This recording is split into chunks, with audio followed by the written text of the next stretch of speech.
બાપાની બાપા રે સીતારામ હે સૌજી સતન છોડીએ તો થઈ જશે આ જગમાં કામ.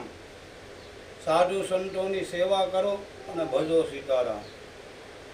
સૌજીભાઈ માળી, કાળાનાળા, ભાવનગર, બજરંગદાસ બાપાના અનન્ય ભક્ત હતા. બાપા અવારનવાર બગદાણાથી જ્યારે ભાવનગર આવતા ત્યારે એમના ઘેર પધારતા. અરે એમના ઘેર ઉતારો કરતા, બાપા ભોજન પણ એમના ઘેર લેતા. અવારનવાર બાપા સૌજીભાઈના ઘેર ભોજન પણ કરતા. અને સૌજીભાઈનો આખો પરિવાર તન મન અને ધડથી પૂજ્ય બાપાની સેવા કરતા. અને એ વખતે બાપાએ કહેલું કે સાધુની સેવા કરે એને શું મળે? એને વાલા કાંઈ ન મળે. સાધુની સેવા કરે એને શું મળે? એને વાલા કાંઈ ન મળે. પણ એટલું નક્કી કે જ્યારે એ જાય ને ત્યારે એને પુષ્પક વિમાન તેડવા આવે. આવા અનન્ય ભક્ત સૌજીભાઈ માળી, ભાવનગર. પૂજ્ય બાપાના જીવનકાળની અંદર જ્યારે બાપા રમતા રામની સ્થિતિમાં ફરતા હતા ત્યારે બધે ફરેલા. ભાવનગર રહેલા, અણોલ રણજીત હનુમાનજી રહેલા, કર્મોદરમાં રહેલા. જ્યારે રમતા રામની અંદર જ્યારે બાપા ફરતા ત્યારે ભાવનગર પૂજ્ય બાપા ઘણો સમય વિતાવેલો. અને એ સમયે સૌજીભાઈના જે ભાઈ હતા મનુભાઈ, એમને ચાની હોટલ આવી હતી. બાપા ફરતા ફરતા આવે, અવધૂત પુરુષ, અલગારી, અવધૂત વેશ, મસ્ત ફકીરી બાપાની. આવીને હોટલના હોટલે બેસતા. અને એ વખતે મનુભાઈને એક સાધુ ભાળીને પ્રેમ થાય અને બાપાને પૂછે કે મહારાજ શા પીશો? બાપા એટલું કે ઓટે બેસી કે પાવ તો પીવી. એ ભાંગ્યા તૂટલા ગ્લાસની અંદર, કપની અંદર મનુભાઈ શા આપતા, બાપા પ્રેમથી પીતા. પાછી મનુભાઈને ભાવના જાગે કે મહારાજ બીડી પીશો? બાપા કહે પાવ તો પીવી. બીડી આપે, બાપા મોજથી પીવે. આવું ઘણા વખત આવા પ્રસંગો બનતા અને બાપા એમના હોટલે બેસતા. ઘણા વખત મનુભાઈ એક રેકડ બાજુ રાખતા એ સમયમાં અને ભજન વગાડતા. પાયોજી મેને રામ રતન ધન પાયો. બાપા મસ્ત ફકીરીની અંદર હોટલે બેઠા બેઠા એ ભજનનો આનંદ લેતા. પાયોજી મેને રામ રતન ધન પાયો, મીરાબાઈનું ભજન. અને બાપા મોજથી સાંભળતા. અને ક્યારેક ક્યારેક બાપા આનંદમાં આવી જાય, મસ્તીમાં આવી જાય તો બાપા નાસવા માંડતા હોટલની આગળ એ ભજન સાંભળતા સાંભળતા. આવું અવારનવાર બાપા હોટલે પધારતા. સૌજીભાઈની સાથે પછી પ્રેમ બાપા બગદાણા બિરાજ્યા. સૌજીભાઈ એક ભક્ત આત્મા, અનન્ય એમના ભક્ત. એ બાપાને ઓળખી ગયેલા કે આ સિદ્ધ મહાત્મા છે. આમના ચરણમાં રહેવાથી આપણું કલ્યાણ થાય. એટલે અવારનવાર પછી બાપાની સેવા પ્રદાસા કરતા. એકવાર બગદાણા ગયા. સૌજીભાઈએ વિનંતી કરી બાપાને કે બાપા આપનો પરિચય થયો, આપના દર્શન થયા, અવારનવાર તમારી સેવાનું અમને લાભ મળે છે. પણ મારી એવી એક વિનંતી છે કે આપ અમને તમારા ગુરુદેવના દર્શન કરાવો. અને એ વખતે બાપાએ કીધું કે તો તું થોડાક માણસો ભેગા કર, આપણે અયોધ્યા જઈએ. એ 50 માણસ તૈયાર થયા. બાપાના અનન્ય ભક્તો જે હતા એ બધા ભાવનગરની અંદરથી, કાનપુરથી કાળીદાસ બાપુ, એક બસનું પેસેન્જર કરી અને સૌજીભાઈ અને બાપા પોતે સાથે બજરંગદાસ બાપા અને અહીંથી અયોધ્યાની યાત્રામાં ગયા.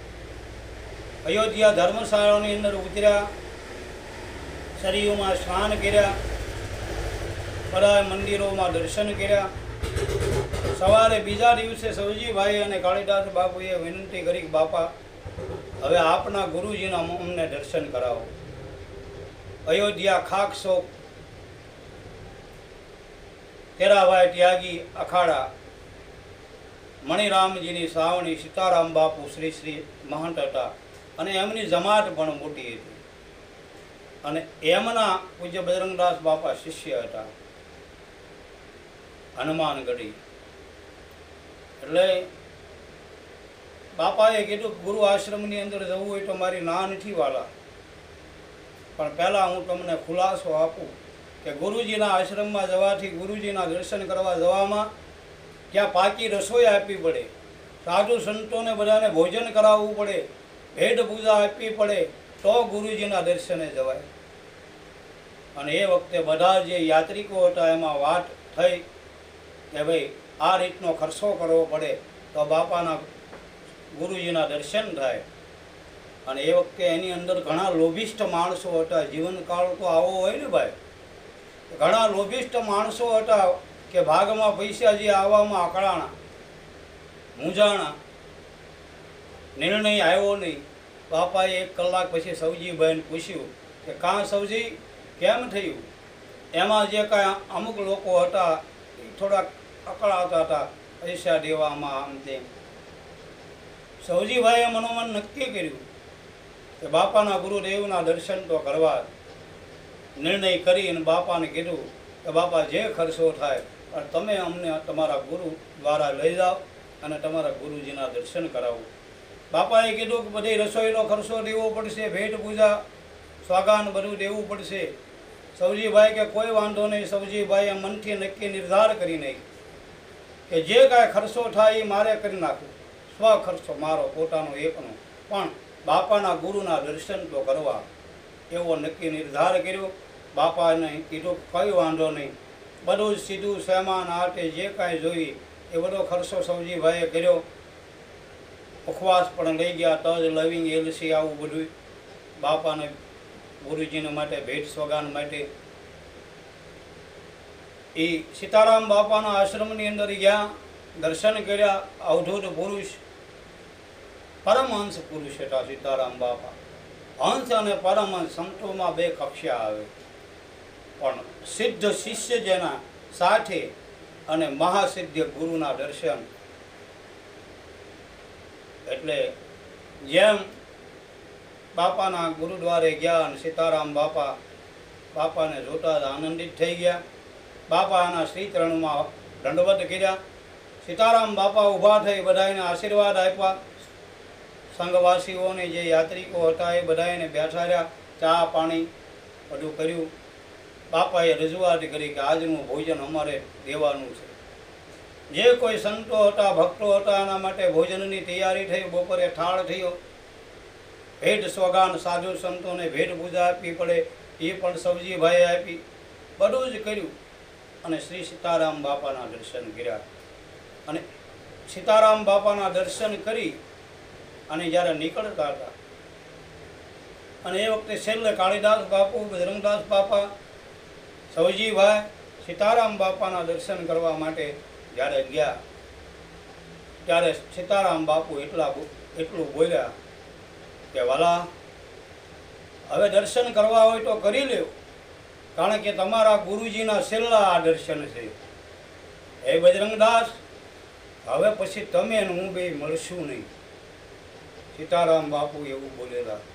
અને ત્યારથી દર્શન કરીને સંઘ આવ્યો. એ જ વર્ષે સીતારામ બાપાનો દેહ વિલય થયો. અને સીતારામ બાપાના દેહ વિલયના રામચરણના સમાચાર સાંભળી અને બાપા અતિ દુઃખી થયેલા અને ત્યાં ગયેલા. અને પછી સીતારામ બાપાનો ભવ્ય સાધુ સંતો ભારત વર્ષમાં બોલાવી અને સીતારામ બાપુનો બજરંગદાસ બાપાએ ભવ્ય ભંડારો કરેલો. અને ત્યાં જે કાંઈ થતી સાધુ સંતોના, અમારા રામાનંદ સંપ્રદાયના નિયમ પ્રમાણે જે કાંઈ થતી હતી એ બધી જ રીતિ ભીતિ કરી અને શ્રી સીતારામ બાપાનો ભંડારો કરેલો. આવા અનન્ય સવજીભાઈ પૂજ્ય બાપાના શિષ્ય, અવારનવાર બગડાણા, બાપાના આજ્ઞાંકિત પુરુષ. બાપા જે આજ્ઞા કરે એ પાડે. એક દાણ બાપાએ સવજીભાઈને કીધું કે સવજી દર્શને ગયેલા. કાળી સૌદશ આવતી હતી, બરાબર દિવાળીનો સમય આવતો હતો. અને કીધું કે સવજી, પરમ દિવસે સૌદશ છે, હું ભાવનગર આવીશ અને આપણે જાંજરીયા હનુમાનજીએ થાળ કરવાનું છે. બોલ કેમ થશે? સબજીભાઈએ તો કીધું કે બાપા જેવી આપની આજ્ઞા, તમે હુકમ કરો ને અમારે કાંઈ શું બીજું કાંઈ કહેવાય. બાપાએ આજ્ઞા કરી કે જા બધું થાળની તૈયારી રાખજે 100 માણાની, અને હું બ્રહ્મ દિવસે આવીશ. એ બાપા બગદાણાથી ભાવનગર પધાર્યા. 100-125 માણસો સાથે. જાંજરીયા હનુમાન ભાવનગરની બાજુમાં 7 કિલોમીટર દૂર અઢેવાડા માલેશ્વરી નદીના કિનારે હનુમાનજી મહારાજ બિરાજે છે. એ બાપાનું જન્મસ્થાન છે. જ્યારે માં શિવકુંવરમાં લાખણ કાઢી ગાડાની અંદર તેડીને જતા હતા, એ વખતે સ્વગર્ભા હતા અને બરાબર સમય પૂરો જતો હતો અને માલ પર ન પહોંચી શક્યા, અને જાંજરીયા હનુમાનજીના સાનિધ્યમાં બાપાનો જન્મ થયેલો. એટલે બાપાનું જન્મસ્થાન એ જાંજરીયા હનુમાન. બાપાનું ગામ વલભીપુર તાલુકાનું લાખણકા ગામ. પિતાજીનું નામ હીરાદાસજી બાપુ. અને એ બાપાનો જન્મ થયેલો ત્યાં, એટલે જાંજરીયા હનુમાનજીની સાથે એમને લગાવ નાતો. થાળ કર્યો, બધા આનંદિત થયા. બાપાએ થાળ કર્યો, હનુમાનજી મહારાજને સોલો ચડાવ્યો, અડદનો ધૂપ દીપ થયા, આરતી કરી, સૌએ પ્રસાદ લીધો, આનંદ થયા. જાંજરીયા હનુમાનજીના પટાગણની અંદર જ્યારે બાપા બેઠા હતા, બિરાજેલા હતા, અને એ વખતે સવજીભાઈએ પૂછ્યું કે બાપા, આ જાંજરીયા હનુમાનજીએ અહીંયા આવીને થાળ કરવાનું કારણ શું? અને એ વખતે પૂજ્ય બજરંગદાસ બાપાએ કીધેલું કે વાલા, આ જાંજરીયા હનુમાન જે છે ને, એ મારી માના ઉદરમાંથી લાગેલી મારા માટે લોટરી છે. માટે સવજી 12 મહિને આ લોટરીને રિન્યૂ કરવા માટે જાંજરીયા હનુમાન મારે આવવું પડે, કારણ કે આ મારી માના ઉદરમાંથી લાગેલી લોટરી છે. સવજીભાઈ સમજી ગયા કે બાપાનું જન્મસ્થાન આ છે. પછી બાપાએ કીધું કે વાલા, સાધુ સંતોની સેવા કરજો, આગળ સમય બહુ ખરાબ આવે છે. આ જાંજરીયા હનુમાનજીના સાનિધ્યમાં પૂજ્ય બજરંગદાસ બાપા બોલેલા, અને સવજીભાઈ અને જે કાંઈ સમાજ ભક્તજનો બેઠા હતા એમને કીધેલું કે વાલા, રામજીની સામે પ્રીતિ રાખજો, રામજીની ભક્તિ કરજો, સમય બહુ ખરાબ આવે છે આગળ. રામજી જેની લાજ રાખશે ને એની રહેશે, એવો સમય આવે છે. જીવનની બાજી હંમેશા ખુલ્લી રાખવી, જેવા હોય તેવું બતાવવું. આવો ઉપદેશ ભક્તજનો અને સવજીભાઈને કરેલો. સવજીભાઈ અનન્ય જ્યાં સુધી જીવનકાળની અંદર રહ્યા, અને બાપા જ્યાં સુધી રહ્યા ત્યાં સુધી અનન્ય ભાવથી આજ્ઞાંકિત સેવક તરીકે સવજીભાઈએ પૂજ્ય બજરંગદાસ બાપાની સેવા કરેલી. બાપાના વિદાય પછી પણ ગુરુદ્વારો બગદાણા એમનો, અને અનન્ય ભક્તિ પૂજ્ય બાપાની કરેલી.